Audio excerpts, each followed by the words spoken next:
वो नंबर देते हैं कि मुझे कितने नंबर खुद को देने हैं, ना वो अपने नंबर हम काटते हैं कि मुझे ये नंबर कट हो जाने चाहिए मेरे अंकों में से जो मुझे जितने का पेपर मैं देती हूँ या देता हूँ। चेक करना एक बार खुद सभी साथी। और आगे हम क्लोजिंग में हैं, 28 तारीख हो चुकी है। आज सभी साथियों ने कुछ टारगेट लिया है क्या? कुछ लिखें साथी इस पे कि कितना-कितना परचेज़ वॉल्यूम आज वो चढ़ा रहे हैं। क्योंकि अभी तो बहुत सारे साथी यहाँ बैठे हैं जिनका कंसिस्टेंसी ही कंप्लीट नहीं हुई है। कुछ साथी 1500 करते हैं, कुछ 2500 करते हैं, कुछ 5000 करते हैं, कुछ साथी 10,000 करते हैं। क्या उनकी कंसिस्टेंसी कंप्लीट हो चुकी है? जिस भी क्लब में वो हैं, क्या उन्होंने वो कंप्लीट कर लिया है या अभी भी बाकी है? चेक करना।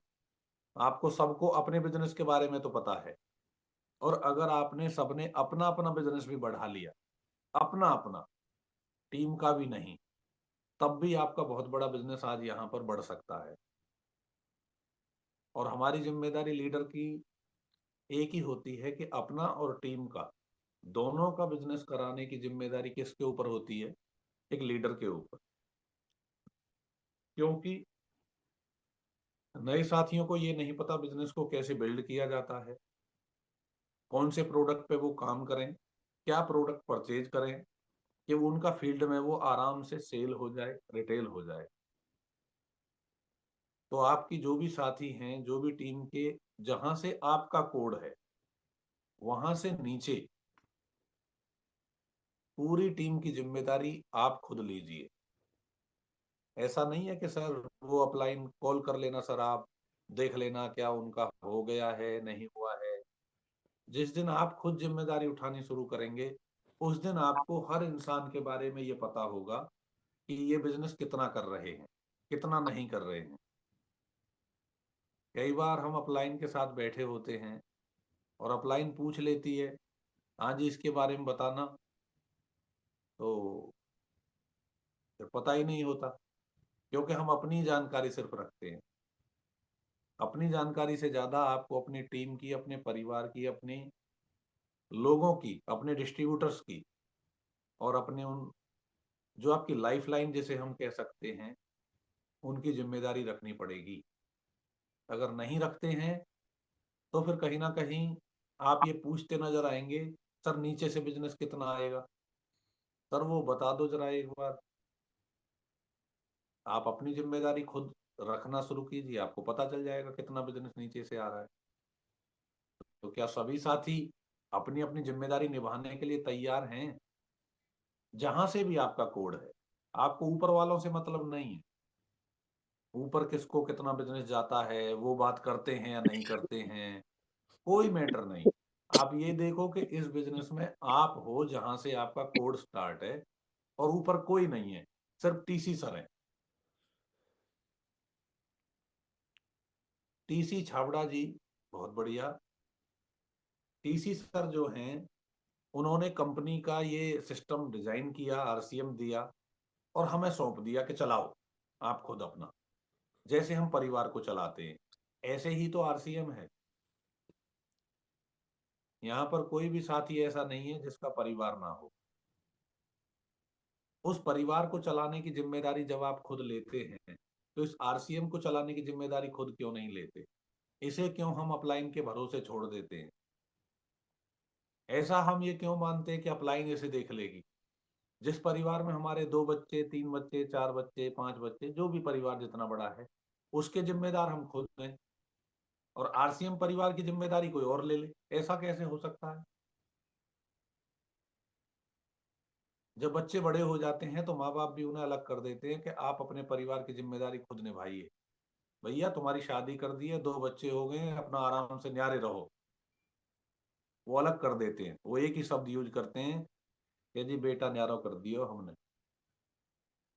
यहाँ पर आज आपका परिवार भी बढ़ गया, आपकी टीम भी बढ़ गई, लेकिन फिर भी आज हम उस दादा-परदादा के ही ज़िम्मेदारी पे चल रहे हैं कि अगर वो ही हमारे बच्चों का लालन-पालन करते रहेंगे, तो हमारा घर चल जाएगा। सोचने का विषय है सर, क्योंकि इस बिजनेस में आप जाना दूर तक चाहते हैं, बड़ी इनकम चाहते हैं, बड़ा सब कुछ चाहते हैं, पर जिम्मेदारी नहीं उठाएंगे। ऐसा कैसे चलेगा? जिम्मेदारी उठाने के लिए तो आपको जिम्मेदार बनना ही पड़ेगा। इसलिए जहां से भी आपका कोड है, आपके नीचे अगर एक साथी भी आ गया है तो आप डाउनलाइन नहीं रहे, किसी ना किसी के अपलाइन बन गए हैं, और उस डाउनलाइन की जिम्मेदारी आपको लेने की जरूरत है। तो क्या सभी साथी आज जिम्मेदारी लेते हैं कि अपनी टीम का और अपना परचेज वॉल्यूम चढ़ाएंगे? डिजिटल हैंड रेज करें आप। डिजिटल में देखना चाहता हूं कि आज कितने सारे साथी अपनी टीम की परचेजिंग चढ़ाएंगे।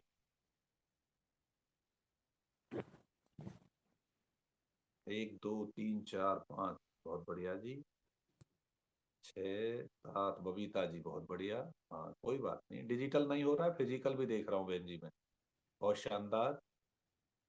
और कोई साथी?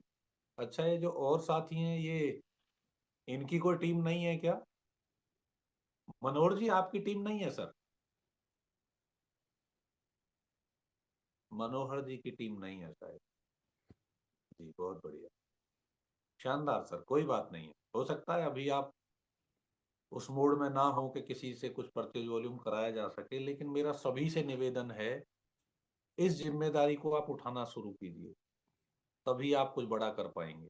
अगर आप यही सोचते रहे कि ठीक है सर, हो जाएगा कर लेंगे, हो जाएगा कर लेंगे, तो ये 2026 भी ऐसे निकल जाएगा। तो आप सभी साथियों को आज का टारगेट है 5,000 परचेज वॉल्यूम चढ़ाना, अपना और टीम का मिला करके 5,000 परचेज वॉल्यूम। क्योंकि अगर हम परचेज वॉल्यूम नहीं चढ़ाएंगे तो फिर ये क्लोजिंग भी नहीं हो पाएगी। बहुत सारे साथियों का भी बिजनेस रोका हुआ है। तो आप ये देखो कि हमें वो 5,000 परचेज वॉल्यूम चढ़ाने की जरूरत है। बहुत शानदार। कई सारे साथियों के हाथ हैंड रेज उन्होंने किया है, बहुत बढ़िया। आप सभी जिम्मेदारी लें कि मुझे अपनी टीम में, हाँ जी बबीता जी, देख लिया मैंने आपका हाथ, बहुत बढ़िया, क्योंकि आपने डिजिटल नहीं फिजिकल कर रखा है, शानदार, बहुत अच्छे। सभी साथी आज परचेज वॉल्यूम चढ़ाएंगे, और हमें क्लोजिंग को आज ही बेहतर तरीके से निपटाने की जरूरत है, क्योंकि 28 तारीख हो गई है और धीरे धीरे चीजें हमारे हाथ से निकलती जा रही हैं। हमारा टारगेट थोड़ा दूर होता जा रहा है। बहुत सारे साथियों ने जो टारगेट शुरू में लिया था, वो उन्हें अब थोड़ा बड़ा दिखने लगा होगा कि सर मैंने तो ये टारगेट लिया था, अब कैसे होगा, कैसे करूं। लेकिन आप टेंशन ना लें, ये टारगेट एक एक दिन में भी पूरे होते हैं, एक एक घंटे में भी पूरे होते हैं, क्योंकि हमारी टीम की जो पावर है वो बिल्कुल अलग है, वो सुपर पावर के नाम से जानी जाती है। जब भी कोई वो टारगेट मन में बिठा लेते हैं तो उसे छोड़ते नहीं है। तो लाजवाब रहेगा आज का दिन। हो सकता है मौसम थोड़ा बहुत खराब रहे, लेकिन आपको ये चेक करना है कि ये मौसम आज ही खराब है बस, कल ठीक हो जाएगा। पर एक विश्वास है कि आपको खरीदारी करानी है, कॉलिंग करनी है, ज्यादा से ज्यादा लोगों से बात करनी है, और अपनी टीम के पास पहुंच करके उनकी खरीदारी करानी है। जिनका भी आपको पता है, कुछ साथियों को मैंने लिस्ट भेज रखी है, और उन्हें ये भी पता है कि कितना परचेज वॉल्यूम उनकी तरफ से अभी होल्ड है, कितना बचा हुआ है। तो आप सभी साथी इस काम को आज जरूर करेंगे। और अभी कितना टाइम और है विष्णु जी? 2 मिनट और है 7:38। सर अभी। हाँ जी, 2 मिनट है सर। 2 मिनट में। चलो बहुत बढ़िया। तो तब तक आप 7 कार्डिनल रूल को एक बार रिवाइज कर दें थोड़ा जल्दी, एक्सप्लेन बिना किए। जी आइए, 2 मिनट में बताने हैं आपको, कंप्लीट करने हैं। क्या नहीं करना है आपको ये भी समझ लेना है। जो करने हैं वो तो बता दिए, क्या नहीं करने तो बताइए। जी विष्णु जी। जी सर। सिस्टम की पूर्ण अनुमति के बिना कोई भी नया तरीका प्रयोग ना करें। अगला है आपकी डाउनलाइन व Prakash, cross line. Sorry sir, cross line नाक्रमता ना फैलाएं। नकारात्मकता, नेगेटिविटी कह सकते हैं। हाँ और क्रॉस जी सर लाइन में जी। नेगेटिव। जी। जी सर जी। हम्म। अगला है किसी के पैसों या भावनाओं व परिवार के साथ खिलवाड़ ना करें। Very good. अगला है किसी किसी की आलोचना या बुराई बुराई। शिकायत ना वेरी। करें। हम्म। जी सर जी। जी। अगला है अपने बिजनेस के बारे में क्रॉस लाइन के साथ वार्तालाप ना करें। बहुत बढ़िया। अगला है धूम्रपान, नशीले व मादक पदार्थों का प्रयोग ना करें। जी। अगला है झूठ ना बोलें, बड़ी ना हाकें व दिखावा ना करें। जी। अगर देखा जी जाए सर तो जी। एक ऊपर एक एक घंटे की ट्रेनिंग हो सकती है। एक एक पॉइंट के ऊपर एक एक घंटे की ट्रेनिंग है। बस थोड़ा सा आपके दिमाग में ये बात भेजने की जरूरत है कि आपको ये पता चलते रहना चाहिए कि क्या नहीं करना है। करने वाली सारी चीजें सब बताएंगे, नहीं करना भी आपको पता होना चाहिए कि ये काम आपको नहीं करने हैं। जिनमें सबसे बढ़िया जो मुझे पॉइंट लगता है, जो मेन है, किसी की आलोचना, बुराई या शिकायत ना करें। आपको यहाँ पर किसी की शिकायत करने का कोई हक नहीं है। आपको लगता है कोई बात है तो उनके साथ बैठ करके चर्चा करें। एक पॉइंट और कमाल का है इसमें, किसी के परिवार, भावनाओं और पैसों के साथ खिलवाड़ ना करें। क्योंकि हम यहाँ परिवारों के साथ बैठते हैं, यहाँ फैमिली की तरह हम रहते हैं। तो यहाँ हमें हर चीज का ध्यान रखना पड़ता है। हर इंसान यहाँ पर अपनी एक वैल्यू लेकर के बैठा है। हर आदमी की यहाँ